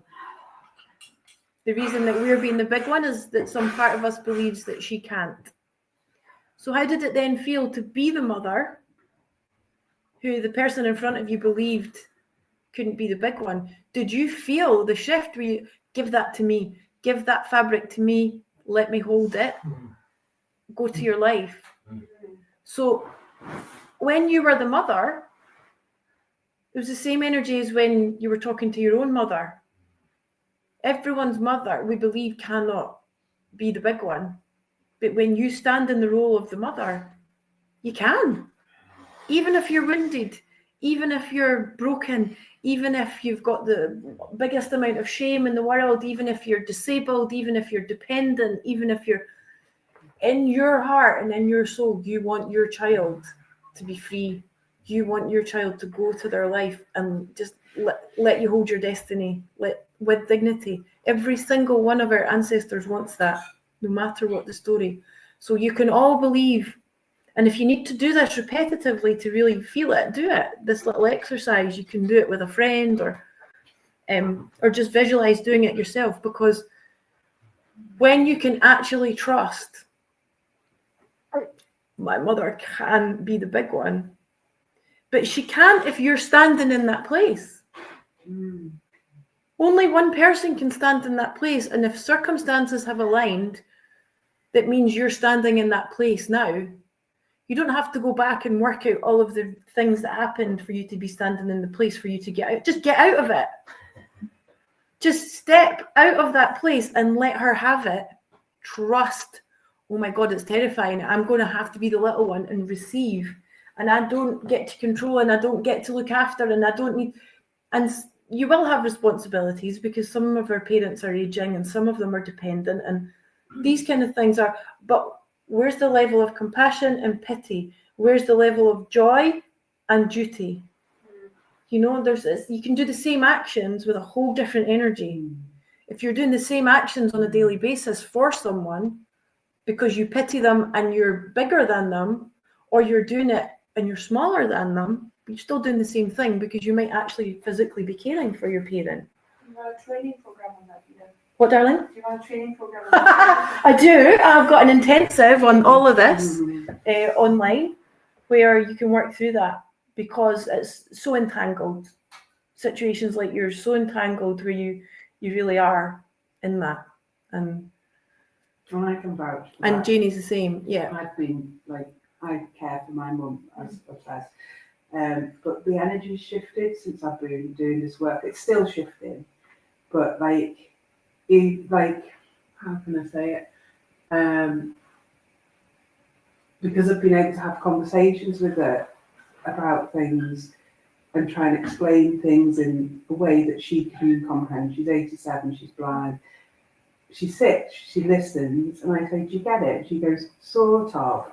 But then what happened was, one day we were sitting on the bed, and she's tiny compared to me, very frail, and she just put her arm around me, and I was like, oh, there's my mum. You know, like that's like, I felt the mumness of it, rather than me going, oh, there's this little old lady and pitying or whatever it is I do.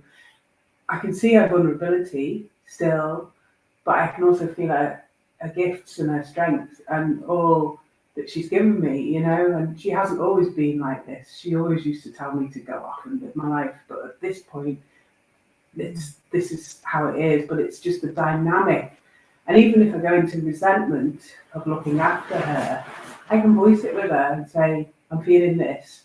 And she'll go, okay, enough, you know, and so it's sort of, the dynamic has changed, and I know that we're coming to a place of peace on whatever level it is to move, you know, I'm going to have to move into my own life more, you know, feels like fairly soonish. I'm already in it. I wouldn't be here if I hadn't, you know, so. Yeah, well done for that, because that's a big thing for you. Yeah, when I it's first massive. It's met you, massive. you wouldn't have done that to Yeah. take this step to come here. Yeah. Yeah, and so that's it. It's on the table. So it's, The feelings even are on if the it's not table. an instant thing, you know, like I've been doing this with Vida for like maybe at least 6 months or so, if not longer actually, because of the festival, you know.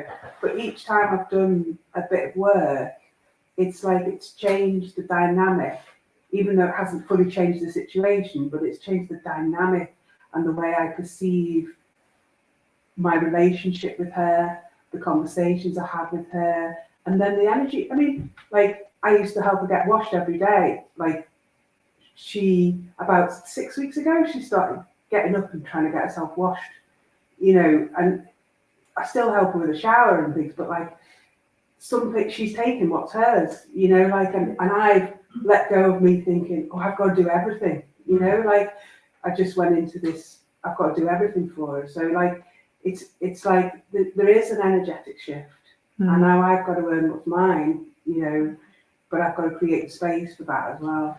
So, Yeah, beautiful. Yeah. Thank you, darling. Any questions or shares on that? We are going to move. We're nearly finished our session, and we've not reached the father. Sorry, guys, we've not reached the father yet, but we're getting there. But it's very similar, you know. So, anything else to add about the mother? It is the biggest. That was very powerful. Yeah, thank you. It's very powerful. If you feel that I've got a much bigger thing between me and my daughter, than between me and my mum, and I found it difficult to be neutral when I was with when you were the mother. When I was being a mother, I couldn't stop going into my own mother role. But it feels like it would be, and I've wondered about discussing this. So I have 3 children, there's 1 more damaged. But it feels too big to maybe discuss it with it at this time, like almost like whereas I can get some resolution from this and I can begin to let go of guilt. It feels too big to put on to her at the moment, you know, and I don't know if that's right or wrong, if I just do it sort of subconsciously for now. I don't know. It just brought up some of the questions of you. I would do it subconsciously for now and just notice, because it's still new. Notice what's happening in the system as you're doing your own inner work, what's happening in the family dynamics naturally. Sometimes it gets massively worse because it pushes everything to a head, and then it gets better, and sometimes it magically gets better immediately. Sometimes it just takes time. But what I would say, first of all, is even the languaging around damaged by me, I would sit with your work in that, because what we've been talking about so far is that she's not damaged by you. It's the circumstances, the actions. Remember what we said earlier, it's a person who acts in a way. So the actions or choices have damaged her, not you. So to separate that out, and then also her co-created part within that, so it's letting her hold what's hers, because to view it as damaged, a lot, and a lot of the time the things that damage us become our biggest gifts, and because on a soul level, that is what a lot of people that have been in abuse go on to support in those areas, and a lot of, so when you want to have service, even if that's not as a professional, it might be within friendship groups or social circles that you want to support. The people that support the most are the people that have the deepest, widest containers, are the people that have been to the depths, the people that know the scope of everything. People that are in here, it's harder, they can't really understand. So a lot of the time, people that have been to the depths or damaged, as society might call them, are actually deepening their capacity for something down the line. So you never ever know, like Lilia says, you might be in the shit, but you've manifested your dreams somehow as a result of it. So the lotus grows from the mud. There's all sorts of reasons why your daughter's on this journey with you. It's not just that she's a victim and you've damaged her by your victim story. Because otherwise, that will continue for generations to come. It's not real. It's just a perspective. So if you're victimized because you're in shame, because of your situation, she's damaged by it, she stays victimized. And all that gets passed down is victim, perpetrator, and damaged people. And none of that's real. People with things that are going on. The same people with mental health needs, or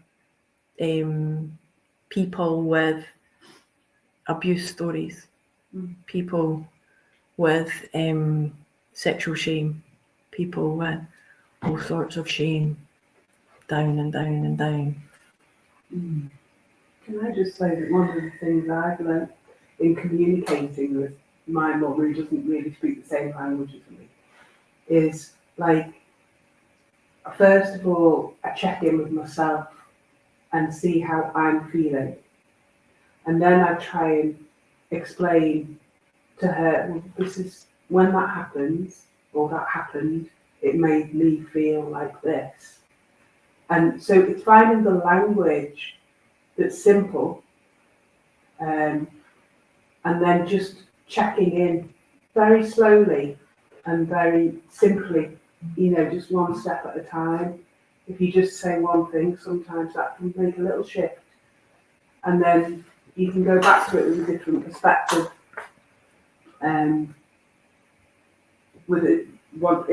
If they've had a bit of time to kind of reflect on, oh, I didn't know that, because you haven't been able to express it, or you haven't been able to be heard before. And sometimes I've had to say, I need to feel heard.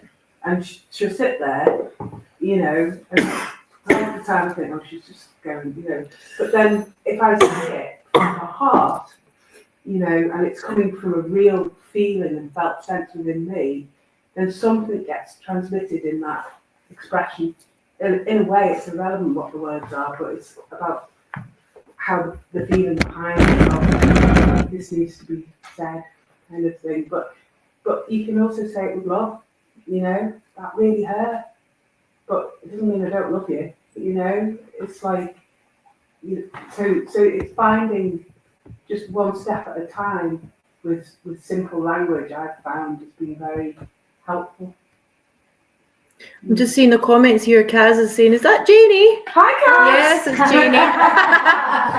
You tell my dulcet tones. Okay, guys, we are going to move on to the father. So I'm just going to open this up and then we'll have a wee quick break. But I just want to start it now. Are we going to do the Son and the Holy Ghost? No. It's because James isn't here. I'm like, where's the father? I can't do the father without James. Okay, so I'm just going to throw out there, what does it mean? Let's just chuck out words or sentences. What does it mean to be a man? I don't mean I need the charger here. I don't mean the conscious, aware 2025 version of what it means to be a man. Just collectively, from the collective history and all of our family systems, what does it mean to be a man? Provider. The one that tells you no. Yeah. Dictator. Yeah. Authoritarian. The authoritarian, that's it. Yeah. Protector. The boss. The boss.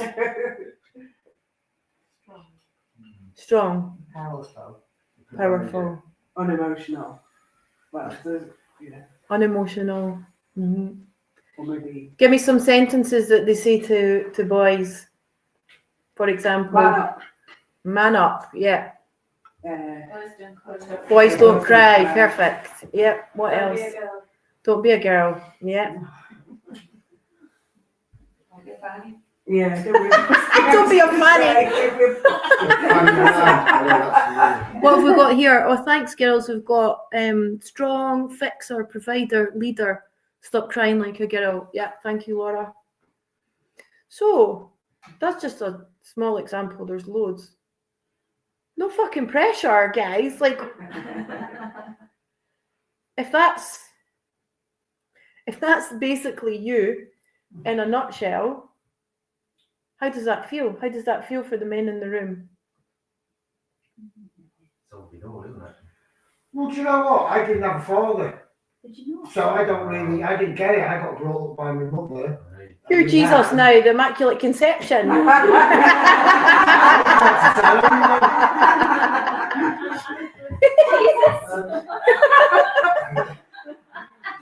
So I think I got a slightly different perspective. I mean, yeah. My father drowned when I was 8 months old.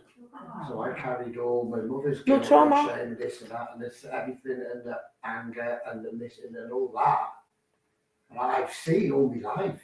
And recently, more going back the last few years, it's really pinpointed from, whoa, yeah. And it's things that have just become more apparent. And yeah, and she married my stepdad, and he died 20 years ago of cancer.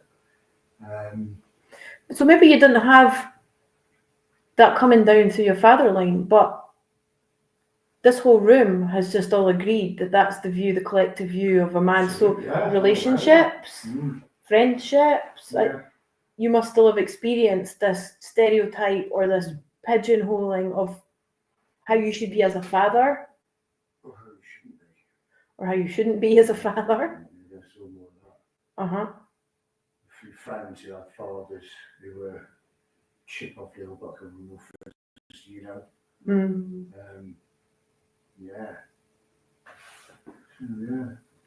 Every constellation that I've ever seen, and you look at a father or a grandfather or a great grandfather, every single one of them at some point in that constellation becomes a little boy. Yeah, Laura says big massive boots to walk in, being a man. They all are a little boy who is really confused. Because we lost the feminine, So that little boy didn't really get nurtured, the same as the girls.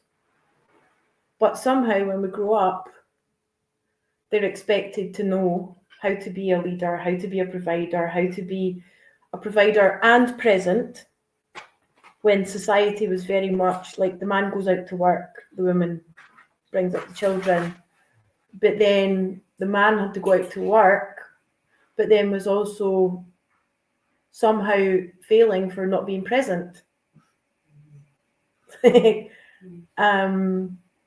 And also not really being able to be emotional, so all these traumas or weaknesses or insecurities that they might have, how did they deal with that? They probably just went to the pub with the other men and did the other manly things in the pub. Women weren't allowed in. Yeah. So then this kind of like system grew. So I guess if you look at the patriarchy, there would be some puppet masters within that, but a lot of the men that became part of it, it was like a movement of water where they just got pulled along with it. Because what about all the creative men? What about all the gentle, artistic, emotional men that maybe wanted to wear a pink shirt? What, you a poof? That kind of language was just completely acceptable.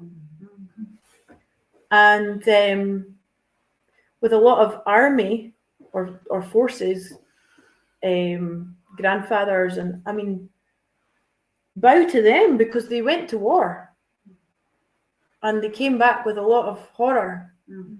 And a lot of the time what they went through we will never know because they never talked about it. We can only imagine. But to get through that, they had to just man up and soldier on. And so they came back to their wives and families almost absent. Even when they were present, they were absent. So basically what I'm trying to get at is that it's not been easy. And it's easy for us to blame the imbalance between masculine and feminine, between male and female, and the inequality in all areas of the world, to blame it on the men because they are higher. But we're all suffering, and family constellations work. The way that we bring a healing movement to anything that's separate is finding a way to unite it. So if you've got a parent and a child, or a victim and a perpetrator of any kind, if you've got, we've done constellations on apartheid, on Nazis and Jews, on actually find whatever it is that unites them. And what unites everyone is that they've lost their own humanity. They've lost their own unique soul. They've lost their choice.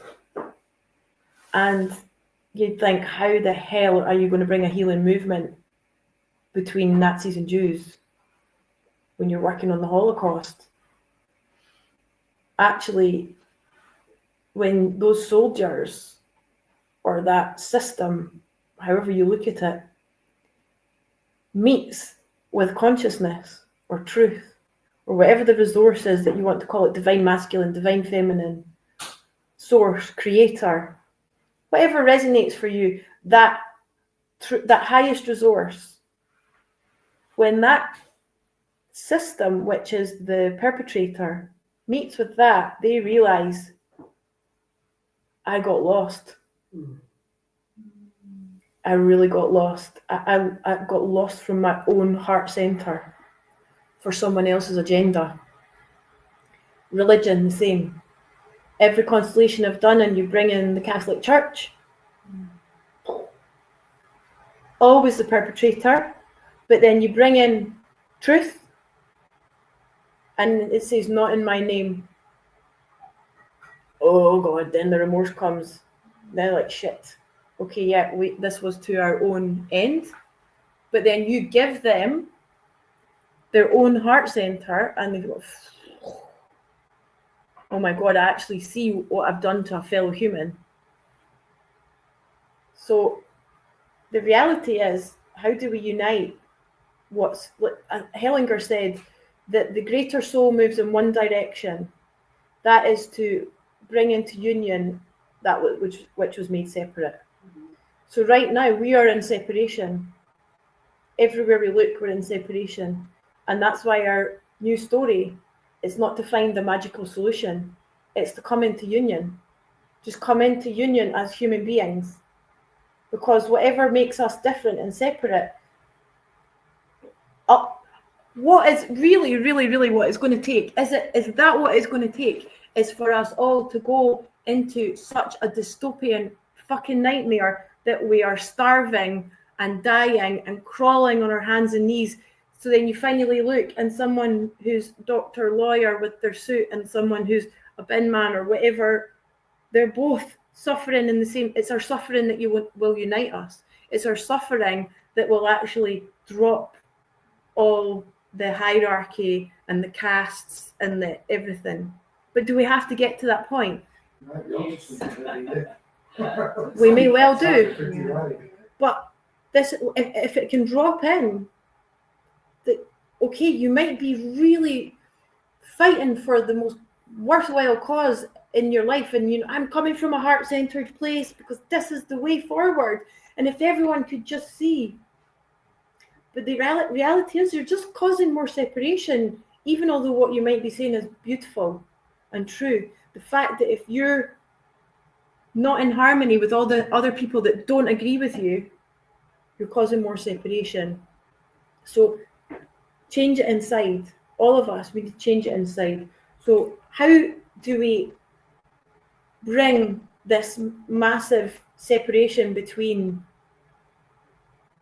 masculine and feminine, the right doers and the wrong doers, the persecutors and the victims, and actually they suffered too. They all suffered. Even how, so if we want to look at the